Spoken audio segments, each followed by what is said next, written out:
What's up guys, my name is Ryan. As the world is finally returning back to normal, I think we're all excited to travel to some new destinations this year. So here's my top 10 places to visit in 2023.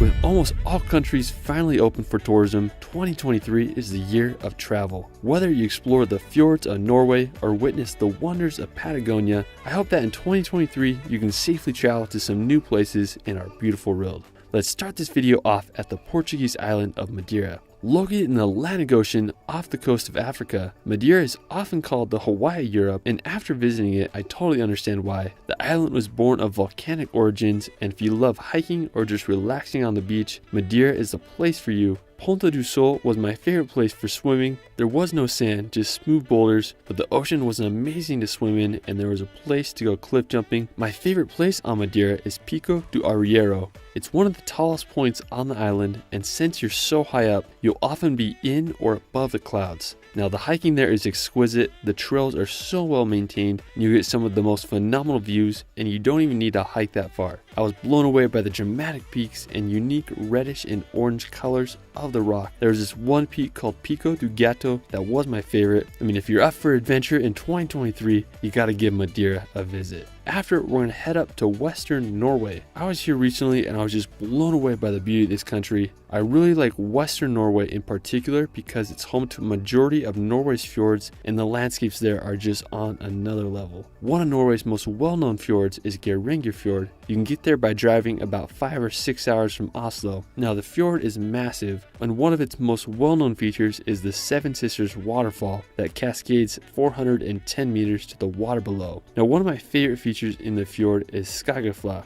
It's this historic mountain farm perched on a cliff. Now to get there you need to take a ferry and then you hike up. Now the views up there are just breathtaking, and the grass roof cabins look like something out of a fairy tale. Another one of my favorite places in Western Norway is Luvatnet. It's located just a few hours away from Geiranger. It's this glacier lake with the distinct turquoise water. I mean, such a stunning color, and the scenery around the lake is unbelievable. There are mountains and waterfalls everywhere you look. Norway truly is a special country, and I hope you can visit this year. After, we're going to head down to Africa to visit the country of Namibia, located on the Atlantic coast above South Africa. Now when people think of Namibia, the Namib Desert probably comes to mind. It's full of massive orange sand dunes and those orc antelope. Now one of my favorite places in the Namib Desert is Dedvli. It's this clay pan surrounded by massive dunes. And what makes it so unique is that there's these trees that died 600 years ago because water stopped coming into the area and they are frozen in time. Now another one of my favorite places in Namibia is the Spitskoop. It's this granite mountain that reaches 1,728 meters above sea level, and it's been called the Matterhorn of Namibia. If you want to see some African wildlife, the Etosha National Park is a wonderful place to see animals such as lion, giraffes, and elephants. And another cool fact about Namibia is that it's home to more cheetahs than anywhere else in the world. Anyways, Namibia is such a spectacular country. I hope you can visit. Now while we're still in Africa, we're going to head to the islands of the Seychelles. Now located in the Indian Ocean off the coast of East Africa, the Seychelles are an archipelago made up of 115 islands and are home to some of the world's most famous beaches. Now when you find the Seychelles, you'll probably come to the island of Mahi. It's the biggest island in the archipelago and also home to Victoria, which is the island's capital. Now there's a lot to do and see on Mahi, and it's also a great place to venture off to the other islands. One of the most famous places in all the Seychelles is the beach called Anse Source d'Argent. It's located on the island of La Digue, which you can reach by taking a ferry from the neighboring islands. It's often rated as one of the world's most beautiful beaches, and I totally understand why. It has these massive granite boulders that create an otherworldly landscape. Now afterwards, we're going to head over to South America to visit Patagonia. Located in both bottom halves of Chile and Argentina, Patagonia is easily one of the most beautiful regions in the world. It has fjords like Norway, sounds like New Zealand, and the mountains are comparable to the Alps. Now one of the most famous places in Patagonia is Torres del Paine. It's located on the Chilean side. Torres del Paine is a national park home to animals such as guanacos and pumas, and it's named after its iconic 3 granite towers. Another one of the most well-known places in Patagonia is Fitzroy. It's this mountain range located on the Argentinian side. I think it's possibly one of the most beautiful mountains in the world. There's several glacial lakes and viewpoints to marvel this mountain range from. The area is just spectacular. Afterwards, we're going to visit the Emerald Isle of Ireland.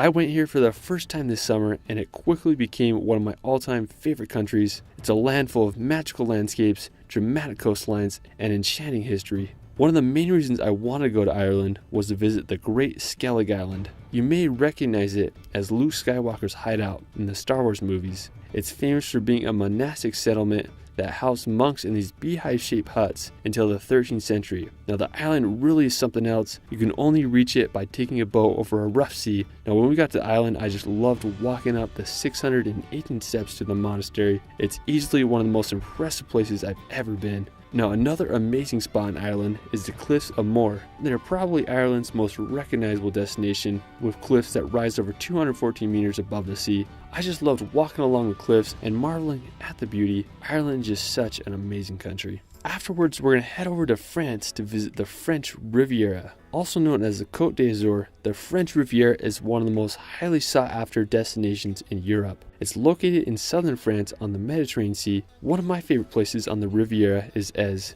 It's this medieval hilltop village that was founded around the 14th century. When you walk through the village, you'll feel like you're going back in time. I loved all the cobblestone paths that winded through Èze. Now while you're there, you can hike to the top and reach the exotic garden that not only has beautiful plants, but an amazing view of the Riviera. Another one of my favorite towns on the French Riviera is Saint-Tropez. It's renowned for its beaches, nightlife, and luxurious lifestyle. I really enjoy just walking around the town and just marveling at its beauty. Now if you're into more nature, I recommend you check out the Calanques near Cassis. They offer some of France's best scenery with incredible sea coves surrounded by daunting cliffs. The one I really wanted to go to is called Calanques des Immersive. Now you can only access it by hiking or taking a kayak in. When I reached the beach, I was just amazed by the steep white cliffs coupled with the greens of the pines and blues of the water. We went for a swim and the water clarity was amazing. I wanted to find a cliff-jump spot, and after swimming down the cove, I found this little rock about 7 meters high and sent a few jumps off it. There's truly no better feeling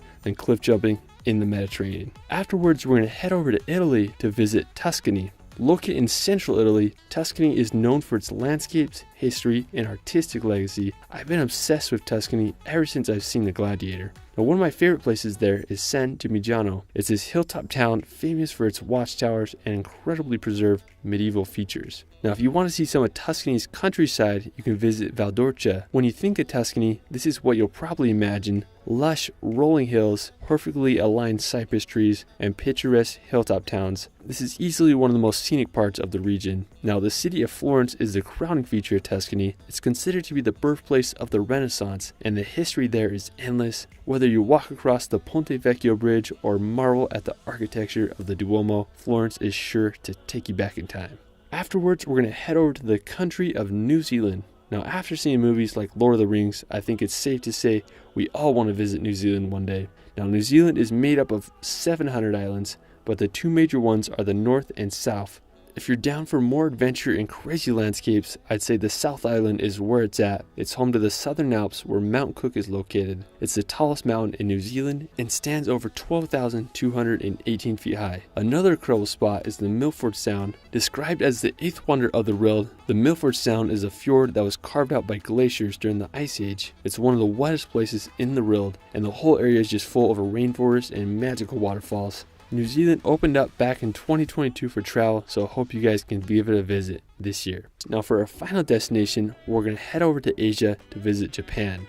Also known as the land of the rising sun, I have to say Japan is one of the places I want to visit most this year. Japan was one of the last countries to open up for tourism, but this recent September it finally eased restrictions, making it the perfect place to visit in 2023. From the snow-covered northern island of Sapporo to the Japanese Alps, this little island country has so much to offer. Now when you get to Japan, you can visit Tokyo. It's the largest city in the world with a population over 37 million. From Tokyo, you can venture about an hour and a half outside to visit Mount Fuji. The active volcano is the tallest peak in Japan with a height of 12,388 feet. It's a perfect cone shape and acts as a sacred symbol for the country. A great place to view Mount Fuji from is Lake Kawaguchi. You can get a wonderful view of the volcano from there, and overall it's just a beautiful area. Nearby is the Charito Pagoda, which offers one of the most incredible views of the sacred volcano. Well, that is it for my 2023 travel guide. Let me know in the comments below where you want to visit most this year. It's Ryan, and we will see you later.